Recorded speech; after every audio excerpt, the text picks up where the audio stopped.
Hello, good morning, good afternoon, good evening. My name is Sanjana. This is the fourth lecture about textile. तो first lecture में हमने पढ़ा कि textiles क्या होता है। सेकंड में हमने पढ़ा उसके टर्मिनोलॉजीज के बारे में। थर्ड में उसके क्लासिफिकेशन और वेजिटेबल फाइबर्स के बारे में हमने कुछ डिस्कशन किया। अब हम लोग इस लेक्चर में है ना एनिमल फाइबर और सिंथेटिक फाइबर के बारे में डिस्कशन करेंगे। तो विदाउट टाइम वेस्टिंग हम लोग स्टार्ट करते हैं। Animal fibre. Okay, animal fibre जो होता है वो एक नेचुरल फाइबर होता है जो हमें एनिमल के थ्रू मिलती है। ये मेनली रूप से हेयर, फर और सिक्रेशन होती है। ओके, और ये अपने वार्मनेस, सॉफ्टनेस एंड वर्सिडिटी के कारण जानी जाती है। वार्म मतलब गर्म होता है। अगर इसके कैरेक्टरिस्टिक्स के बारे में हम लोग बात करें तो इसके कैरेक्टरिस्टिक्स में हम लोग ये देखते हैं कि ये प्रोटीन बेस्ड है ना फाइबर होता है। जैसे कि वूल और हेयर में कैरेटीन पाई जाती है और सिल्क में फिब्रोन पाई जाती है। ओके, ये वार्म होता है, गर्म होता है, इसमें गुड आई इंसुलेशन में होती है, जिसके कारण ये विंटर में बहुत अच्छा होता है हमारे लिए। इसमें इलास्टिसिटी पाई जाती है, जो नेचुरली इलास्टिसिटी इसमें होती है। और ये बायोडिग्रेडेबल होती है, ये वायरमेंटल फ्रेंडली है, जिसके कारण ये डिकम्पोज इजिली एनवायरमेंट में हो पाती है। अगर हम लोग एनिमल फाइबर में सिल्क की बात करें अगर हम लोग एनिमल फाइबर में सिल्क की बात करें तो ये एक नेचुरल प्रोटीन फाइबर है, जिसे एनिमल फाइबर कहते हैं। एनिमल फाइबर को ही प्रोटीन फाइबर क्या एनिमल फाइबर कहते हैं। ओके, सिल्क जो है हमें सिल्क वॉर्म के थ्रू मिलती है, जो कोकून बनाती है उससे। ठीक है, इसका मोस्ट कॉमन सोर्स है बॉक्सी मोडी सिल्क वॉर्म। ओके, अगर हम लोग कैरेक्टरिस्टिक्स के बारे में बात करें, टेक्सचर जो होता है सिल्क का वो स्मूथ होता है, सॉफ्ट होता है और लग्जेरियस टाइप का होता है, और इसमें एक नेचुरल शाइन देखने को मिलती है। ओके, अगर इसके स्ट्रेंथ की बात करें तो ये ड्राई जब होता है ये बहुत स्ट्रांग होता है, पर ये गिल्ला में थोड़ा इसका जो मजबूती होती है वो कम हो जाती है। ओके, ये लाइट वेटेड होता है ये लाइट वेटेड होता है और कंफर्टेबल होता है हमें पहनने में। इसमें अच्छी एक ऑब्जर्वेशन क्वालिटी पाई जाती है। ओके, अडैप्टेबिलिटी, इसमें एक्सीलेंट अडैप्टेबिलिटी क्वालिटी होती है सिल्क में। और केयर, इसको बहुत है ना ध्यान से केयरफुली हमें इसका ध्यान रखना पड़ता है सिल्क का। अगर यूज की बात करें सिल्क के बारे में तो ये dresses, blouses, curves, linear and bed shade cover या डेकोरेटिव फाइबर्स, ये सारी चीजें बनाई जाती है और हम लोग इसको यूज करते हैं। अब हम लोग एनिमल में वूल की बात करेंगे। ठीक है, वूल जो है वो एक नेचुरल एनिमल फाइबर है। ये हमें बकरी के बाल से, फ्लीश से मिलती है। ओके, अगर एनिमल्स और भी एनिमल से हमें वूल की मिलता है, जैसे कि गॉट, सबसे पहले बकरी, जिस कैश्मीर और मोहेर, ये दोनों बकरी है जिससे हमें वूल मिलता है। ये दोनों से बहुत अच्छी क्वालिटी के हमें वूल मिलता है। दूसरा, रैबिट के अंगोड़ा से भी हमें वूल मिलता है, अल्पकासा से भी मिलता है। ओके, अगर वूल के कैरेक्टरिस्टिक्स अगर ध्यान दें हम लोग तो इसका टेक्सचर जो होता है वो बहुत सॉफ्ट होता है क्रिप्ड होता है एंड इलास्टिक वाली होती है। अगर इसकी वार्म की बात करें तो ये एक्सरे इंसुलेशन होता है, ये हीट, ये गर्म रखता है हमारे बॉडी को पहनने से। इसमें ऑब्जर्वेशन की बात करें तो ये can absorb moisture without feeling wet, ये आसानी से है ना मॉइस्चर का ऑब्जॉर्व कर लेता है हम। ओके, अगर इलास्टिसिटी की बात करें तो इसमें एक नेचुरल इलास्टिसिटी पाई जाती है, जिसके कारण गारमेंट अपने शेप में ही रहता है। अगर हम लोग का कपड़ा गीला भी हो जाता है, वुलन गीला, तो जब वो सूख जाता है तो वो देखते हैं हम लोग कि वापस से वो अपने शेप में आ जाता है। तो इसमें एक नेचुरल इलास्टिसिटी पाई जाती है। अगर ड्यूरेबिलिटी की बात करें तो घिसने पर ये खराब नहीं होता। अगर इसे हम लोग रगड़ के साफ करेंगे, रगड़े इसको, तो ये खराब नहीं होता है, पर कीड़े मकोड़ों से ये डैमेज हो सकता है हमारा।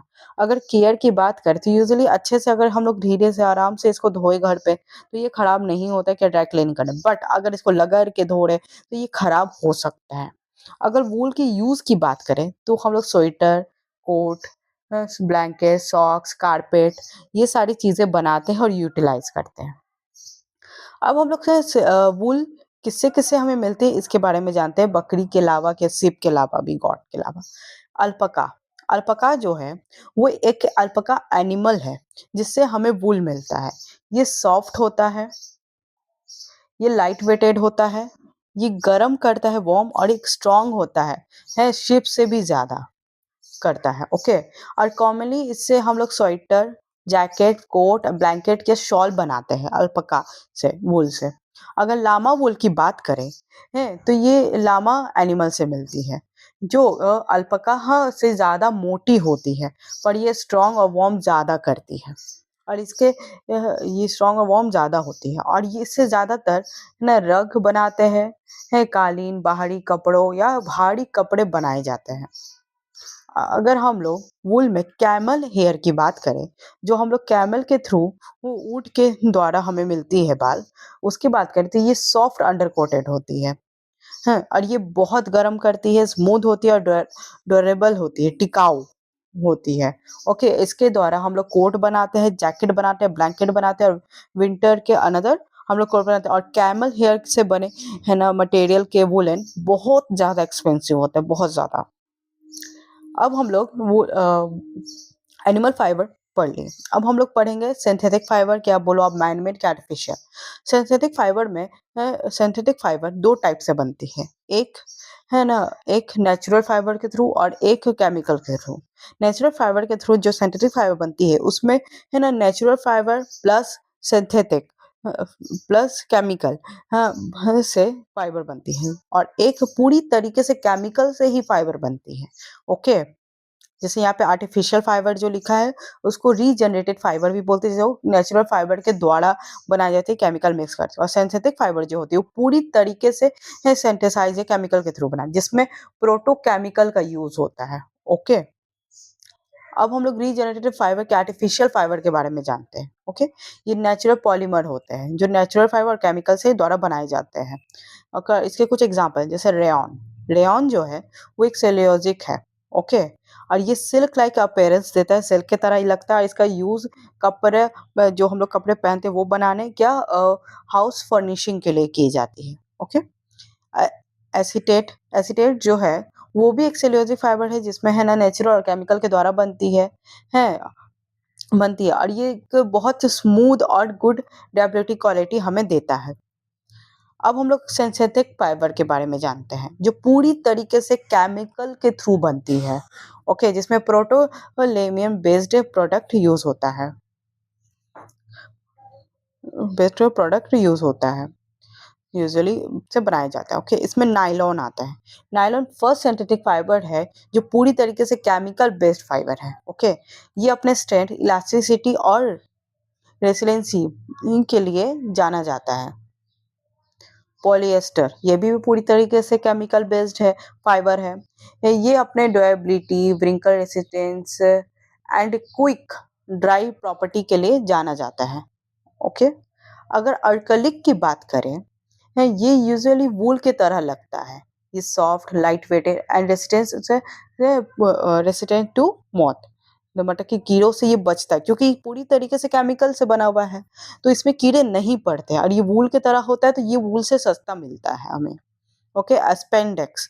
स्पेंडेक्स जो होता है वो इसमें एक्सेलेंट इलास्टिसिटी पाई जाती है और इसका यूज स्पोर्ट्स वेयर बनाने, क्या स्ट्रेचेबल गारमेंट्स बनाने के लिए किया जाता है। और पॉलीप्रोपाइलीन, ओके, ये लाइट वेटेड, इसका यूज रोप बनाने, कारपेट बनाने के एक्टिविटीज वे बनाने के लिए किया जाता है। That's it. सो आज का ये लेक्चर एनिम एनिमल फाइबर और सिंथेटिक फाइबर के बारे में था। तो आज हमारा क्लासिफिकेशंस ऑफ फाइबर ओवर हो गया है। Okay, thank you so much, आपने ये लेक्चर देखा। I hope you like it. अगर कहीं दिक्कत हो तो प्लीज़ आप लोग मुझे ज़रूर बताना। Okay, thank you.